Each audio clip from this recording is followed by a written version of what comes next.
sering terkejut dengan seberapa baiknya mereka menangani trauma justru setelah mereka pernah mengalami trauma.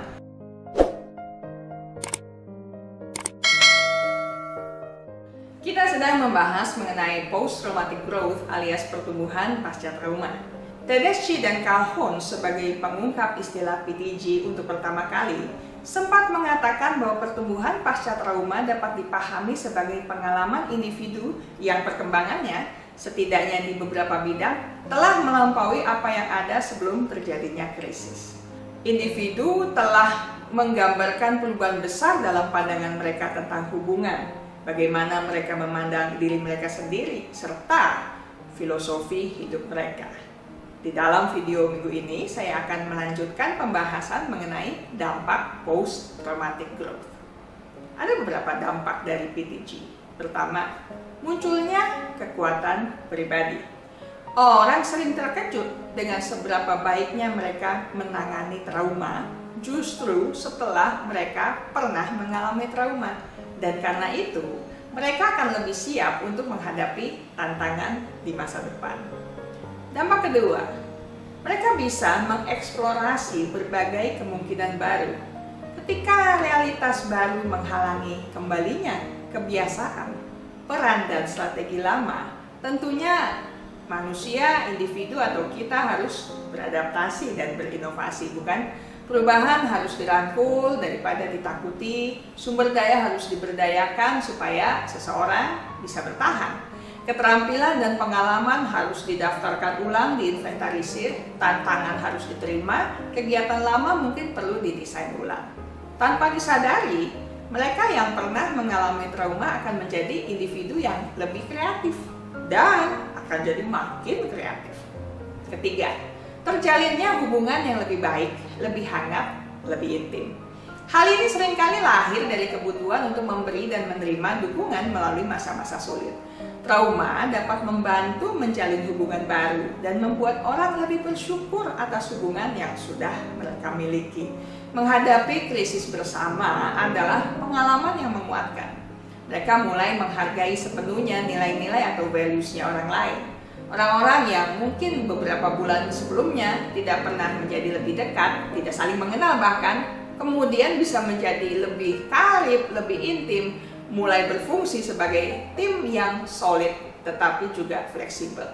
Rasa kasih dan keinginan menolong orang lain tanpa pamrih juga akan menjadi lebih kuat.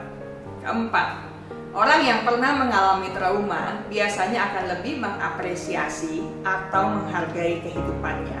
Saat dihadapkan dengan rasa takut, rasa kehilangan, kita seringkali menjadi lebih baik, lebih cermat dalam memperhatikan apa yang masih ada pada kita, yang kita miliki, yang mungkin sebelumnya terabaikan.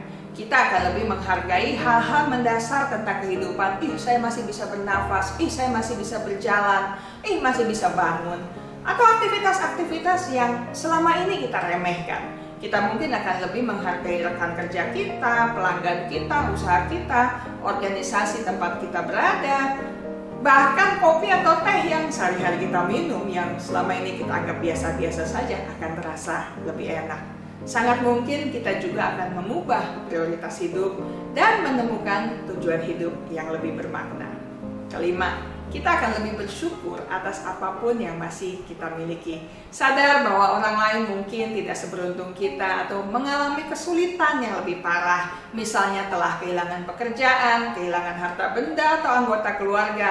Rasa bersyukur kita akan lebih pesat pertumbuhannya. Tentu saja kita tidak bersyukur di atas penderitaan orang lain. Kita perlu juga tetap menolong mereka, membantu mereka, ya. Jangan egois menjadi individu. Tetapi kita akan lebih bersyukur karena kita masih punya sesuatu. Oke? Dan kita mungkin akan lebih bersyukur karena masih bisa bekerja, walaupun mungkin dengan penghasilan yang terbatas, yang lebih rendah. Kita akan lebih menghargai kesempatan untuk melakukan sesuatu yang bermanfaat, bersyukur atas yang masih ada pada kita. Keenam, ada pertumbuhan dan perubahan spiritual. Hal ini berawal dari refleksi atas pertanyaan besar yang seringkali diabaikan dalam rutinitas kehidupan sehari-hari. Tantangan dalam keyakinan inti yang kita temui dalam trauma seringkali memaksa orang untuk menjadi teolog atau filsuf amatir untuk merancang kehidupan yang layak untuk terus dijalani.